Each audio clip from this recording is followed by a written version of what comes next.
सब atomic particles. आज हम सब एटॉमिक पार्टिकल्स के बारे में स्टडी करेंगे। वीडियो आपने लास्ट तक देखनी है ताकि आपको सारी अच्छे से समझ आ सके। अगर आपने बीच में से वीडियो स्किप की तो फिर आपको समझ नहीं आएगा, तो आपने वीडियो जो है वो सारी देखनी है। अस्सलाम वालेकुम dear student, my name is Sonia. You are watching my YouTube channel bright world academy. सब एटॉमिक पार्टिकल्स आज हम स्टडी करने लगे हैं। इससे पहले हम लोगों ने जो है वो न्यूक्लियर फोर्स को डिस्कस किया था। आज हम सब एटॉमिक पार्टिकल्स पढ़ेंगे। ऑब्वियसली मैंने आपको इस बारे में बता दिया था कि हमारे पास एक एटम है, ठीक है। एटम जो है वो सबसे स्मॉलेस्ट पार्टिकल है यूनिवर्स में, ठीक है। हमारे पास एक एटम है, ठीक है। और एटम के जो हैं अराउंड इलेक्ट्रॉन्स रिवॉल्व कर रहे होते हैं। ऐसे ही है, एटम के अराउंड इलेक्ट्रॉन्स रिवॉल्व कर रहे होते हैं। हमें पता है इलेक्ट्रॉन्स जो हैं वो नेगेटिवली चार्ज स्पीशी हैं। इसके अलावा जो सेंटर में एटम के हैं वो न्यूक्लियस प्रेजेंट होता है, जिसको हम कहते हैं नंबर ऑफ़ प्रोटॉन्स प्रेजेंट होते हैं, जिसकी वजह से न्यूक्लियस पे पॉजिटिवली चार्ज आता है। तो सब एटॉमिक पार्टिकल्स यही होते हैं, number protons, neutrons are also situated in the centre, and electrons are situated at the shells of the atoms. तो ये सब एटॉमिक पार्टिकल्स हैं। तो हमें इन सब का पता है। जस्ट एक बार इसको जो है वो रीड दे देते हैं। प्रोटॉन्स, ठीक है, सब एटॉमिक पार्टिकल्स हैं, proton, neutron and electron. Obviously हमें पता है ये कंपोनेंट्स हैं एटम के। तो प्रोटॉन बेसिकली क्या हैं, इसके ऊपर जो है वो +1 होता है। हमें पता है, हम लोगों ने एटम में देखा है कि प्रोटॉन जो हैं वो सेंटर में प्रेजेंट होते हैं, ठीक है।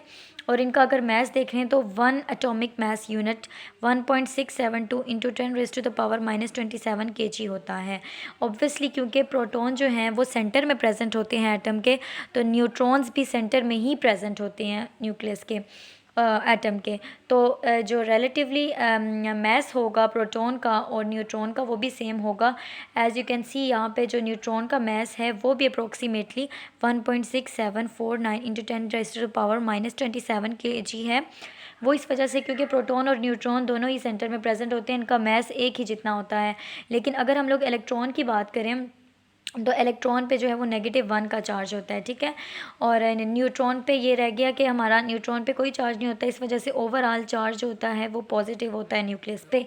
और इलेक्ट्रॉन्स जो हैं वो शेल में प्रेजेंट होते हैं, उनके ऊपर बीइंग नेगेटिवली चार्ज पार्टिकल्स हैं। इनका जो मैस है वो रिलेटिवली स्मॉल होता है as compare to protons and neutrons, और इनका मैस होता है 9.11 इंटू 10⁻⁻31 kg। ओके, तो ये थे हमारे सब एटॉमिक पार्टिकल्स। तो हम नीचे से भी एक बार इसको रीड दे देते हैं ताकि हमारे कॉन्सेप्ट क्लियर हो जाए।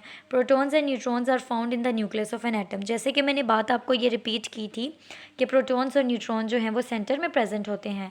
प्रोटॉन के ऊपर कोई चार्ज नहीं होता है, दे आर न्यूट्रल। इन प्रोटॉन पे जो है वो पॉजिटिव चार्ज होता है।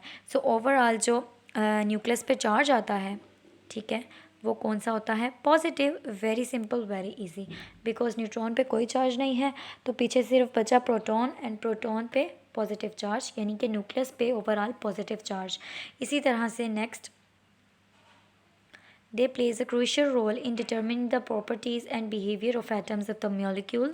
Neutrons and protons are held together in the nucleus by a strong force. मैंने आपको बताया था पिछले लेक्चर में कि मैं दोबारा रिपीट कर देती हूँ कि प्रोटॉन और न्यूट्रॉन सेंटर में प्रेजेंट होते हैं एटम के, ठीक है। और एक फोर्स है जो इनको हेल्ड टुगेदर रखे हुए होते हैं सेंटर में, उस फोर्स को हम कहते हैं स्ट्रॉन्ग न्यूक्लियर फोर्स।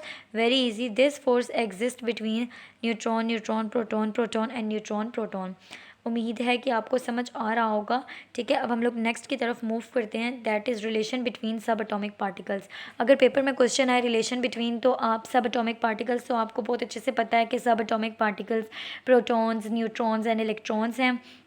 आप जो है इनको इजीली लिख सकते हो कि electron have much less mass. हमने अभी ऊपर पढ़ के आए हैं कि इलेक्ट्रॉन्स जो हैं, ठीक है, वो लाइटर वेट होते हैं, उनका मैस लेस होता है, ठीक है, as compare to proton and neutron. So they contribution is the total mass of an atom is usually negligible. तो उनका कोई भी मैस जो है एटम पे नहीं एग्जिस्ट कर रहा होता है, एक किस्म का नेग्लिजिबल होता है इलेक्ट्रॉन्स का, ठीक है। The interaction between the negatively charge electrons and positively charge proton in the nucleus is what hold the atoms together, ठीक है। तो दरमियान में जो न्यूक्लियस प्रेजेंट होता है एटम के, वही जो है ओवरऑल मैस होता है एटम का, जबकि इलेक्ट्रॉन्स जो हैं उनका मैस नेग्लिजिएबल होता है, ठीक है, मच लेस है, लेस देन होता है एज़ कम्पेयर टू प्रोटॉन। जैसा कि हम यहाँ पर देख के भी आए हैं कि इलेक्ट्रॉन का मैस जो है वो मच लेसर होता है as compare to protons and neutrons. Next हम लोग मूव करते हैं the behaviour of protons, neutrons and electrons in an electric field, कि क्या बिहेवियर होता है प्रोटॉन्स का, न्यूट्रॉन्स का और इलेक्ट्रॉन्स का, ठीक है, इन्हीं सब एटॉमिक पार्टिकल्स का इलेक्ट्रिक फील्ड में, ठीक है। इलेक्ट्रिक फील्ड में क्या होता है कि दो चीज़ें प्लेस्ड हुई होती हैं, एक यहाँ पे नेगेटिव फील्ड होती है चार्ज की, ठीक है, और यहाँ पे पॉजिटिव फील्ड होती है। तो जब हम लोग प्रोटॉन्स जो कि पॉजिटिवली चार्ज पार्टिकल हैं, हम इनको इस फील्ड में रखते हैं तो वो बेटा डिफ्लेक्ट हो जाते हैं। देखें यहाँ पे हम लोगों ने जैसे ही प्रोटॉन्स को यहाँ पे लगाया तो यहाँ पे ये देखें डिफ्लेक्ट हो गए, प्रोटॉन थोड़े से बेंड हो गए, ठीक है, क्योंकि ये जो है वो पॉजिटिवली चार्ज हैं तो इनका मैस जो है ना वो होता है, इस वजह से ये थोड़े से डिफ्लेक्ट हो गए, डिफ्लेक्शन शो की इनने, ठीक है। तो ऑब्वियसली पॉजिटिव और नेगेटिव हैं, ठीक है, तो इनमें जो है वो डिफ्लेक्शन आएगी। और इलेक्ट्रॉन्स की बात करें तो इलेक्ट्रॉन्स का मैस बहुत कम होता है, तो ये ज़्यादा डिफ्लेक्शन शो करवाएंगे एज़ कम्पेयर टू प्रोटॉन से, ठीक है, क्योंकि इलेक्ट्रॉन का मैस ही बहुत कम होता है तो इनमें डिफ्लेक्शन यानी कि जो इनकी कर्व बनेगी वो प्रोटॉन की निस्बत ज़्यादा बनेगी। और अगर न्यूट्रॉन पे बात करें तो न्यूट्रॉन पे कोई चार्ज नहीं प्रेजेंट होता, चूँकि इलेक्ट्रिक फील्ड में नेगेटिव और पॉजिटिव जो चार्जेस हैं वो प्रेजेंट होते हैं और न्यूट्रॉन पे कोई चार्ज नहीं होता, तो न्यूट्रॉन्स जो हैं वो स्ट्रेट पाथ में मूव कर जाएंगे। ये सारी बात यहाँ पर मैंशनड है, जैसे कि protons are positively charged and are deflective on a curve path toward the negative plate. इसी तरह, ठीक है, ये नेगेटिव चार्ज थे, ठीक है, और ये जो है वो डिफ्लेक्ट हो गए। इसी तरह से अगर उनकी बात करें प्रोटॉन्स जो पॉजिटिवली चार्ज हैं, सॉरी, प्रोटॉन्स पॉजिटिवली चार्ज हैं, ये डिफ्लेक्ट हो गए नेगेटिव प्लेट की तरफ। इसी तरह electrons are negatively charge and are deflective on a curve path towards the positive plate, और इलेक्ट्रॉन्स नेगेटिवली चार्ज थे और ये कर्व पाथ में डिफ्लेक्ट हो गए टुवर्ड्स द पॉजिटिव प्लेट। और न्यूट्रॉन्स की बात करें तो neutrons have no charge, go straight ahead. Sorry, if the electrons or protons are traveling at the same speed, electrons being lighter are deflected far more strongly than the heavier protons. Very easy. देखें electrons जो हैं उनका mess बहुत less होता है, simple, ठीक है, तो वो डिफ्लेक्ट ज़्यादा होते हैं as compare to protons. Protons ज़्यादा डिफ्लेक्ट इसलिए नहीं होंगे क्योंकि उनका मैस बहुत ज़्यादा होता है, वो भारी होते हैं। दैट्स इट, ठीक है, होप सो कि आपको समझ आया होगा। नेक्स्ट है हमारे पास चार्ज न्यूट्रलिटी। चार्ज न्यूट्रलिटी में हम लोग पढ़ेंगे कि एटम पे ओवरऑल चार्ज क्या होता है। मैं अगर इस चार्ज न्यूट्रलिटी को आपको सेपरेट समझाने की कोशिश करूं तो ये हमारे पास एक एटम है, इसके दरमियान में न्यूक्लियस प्रेजेंट होता है और यहाँ पे इलेक्ट्रॉन्स जो है नेगेटिवली चार्ज स्पीशीज़ हैं सारी, ठीक है। आपको पता है नेगेटिव और पॉजिटिव, इसी तरह पॉजिटिव रिपल्जन और अट्रैक्शन होगी, तो ओवरऑल जो है अट्रैक्शन और रिपल्शन की वजह से न्यूक्लियस पे पूरे के पूरे एटम पे बेसिकली जो चार्ज होता है वो होता है बेटा न्यूट्रल, ठीक है। पूरे के पूरे एटम पे कौन सा फिर चार्ज होता है? न्यूट्रल चार्ज होता है। दैट्स इट, चार्ज न्यूट्रलिटी में इतना ही है। मैं आपको एक दफ़ा रीड भी करवा देती हूँ। Atoms are electrically neutral. Electrically neutral का मतलब है उन पर कोई चार्ज प्रेजेंट है, ठीक है ना। तो number of protons in the nucleus में प्रेजेंट हैं, ठीक है, और इलेक्ट्रॉन्स प्रेजेंट हैं शेल्स में। The charges balance each other so the there is no net charge on atom, ठीक है। चार्जेस बैलेंस कर लेंगे, इलेक्ट्रोस्टैटिक जो है ना वो अट्रैक्शन और रिपल्शन होगी, ठीक है। तो ओवरऑल जो चार्ज होगा न्यूक्लियस पे वो न्यूट्रल, एटम पे वो न्यूट्रल होगा। क्लियर है? होप सो कि ये आपको जो है वो समझ आ गया होगा। नेक्स्ट है, लास्ट रह गया, इसको भी हम डिस्कस कर लेते हैं, दैट इज़ रेडियो आइसोटोप्स। तो बेटा याद रखें रेडियो आइसोटोप्स क्या होते हैं, मैं आपको इसके बारे में डिटेल देती हूँ। रेडियो आइसोटोप्स बेटा आपको सबसे पहले आइसोटोप्स के बारे में पता होना चाहिए। आइसोटोप का मतलब होता है जिसमें जो है वो प्रोटॉन नंबर सेम होना चाहिए, ठीक है। अगर प्रोटॉन नंबर सेम है और जो न्यूट्रॉन्स नंबर है, न्यूट्रॉन नंबर जो है वो डिफ़र कर रहा हो, ठीक है। न्यूट्रॉन नंबर जिनका डिफरेंट होता है और प्रोटॉन नंबर जिनका सेम होता है, तो हम लोग उन एलिमेंट्स को हम कहते हैं आइसोटोप्स। जिस तरह हमारे पास हाइड्रोजन हो गया, हम लोग इंशाल्लाह इसको नेक्स्ट डिटेल में भी पढ़ेंगे।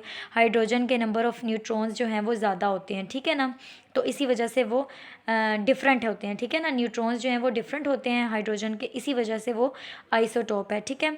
रेडियो आइसोटोप्स में क्या होता है बेटा, रेडियो आइसोटोप्स की अगर डेफिनेशन के वाइज बात करें हम लोग तो क्या होता है कि एटम है, ठीक है, उसके अंदर जो है अनस्टेबल न्यूक्लियस प्रेजेंट है, ठीक है।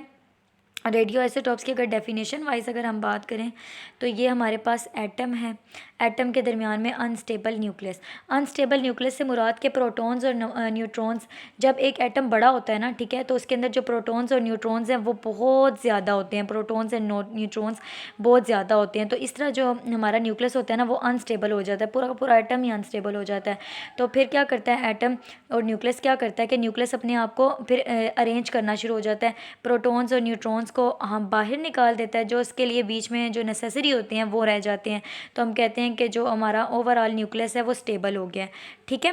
वरना जो अगर रेडियो आइसोटॉप्स की डेफिनेशन देखी जाए तो इसका मतलब ये है कि न्यूक्लियस जो है वो अनस्टेबल होगा, यानी कि उसके प्रोटॉन्स और न्यूट्रॉन्स जो हैं वो ज़्यादा अमाउंट में होंगे और फिर वो कुछ और ही एटम बन जाता है। इस तरह क्या करता है कि फिर एटम जो होता है ना अपने आप को अरेंज करके दोबारा से जो है ना वो प्रोटॉन्स और न्यूट्रॉन्स को बैलेंस में ले आता है, और एक फ़ोर्स होती है जिसको हम कहते हैं न्यूक्लियर फोर्स, वो इनके दरमियान में प्रेजेंट होती है, जो कि प्रोटॉन और न्यूट्रॉन को हेल्ड टुगेदर किए हुए रखती है। इसी तरह से रेडियो आइसोटॉप्स की अगर हम लोग डेफिनेशन यहाँ से निकाल लें, जो मैंने आपको समझाया आपको समझ आना चाहिए। अगर नहीं समझ आया तो आप वीडियो स्टॉप करके वापस से पीछे देखें, लेकिन वीडियो स्किप नहीं करनी।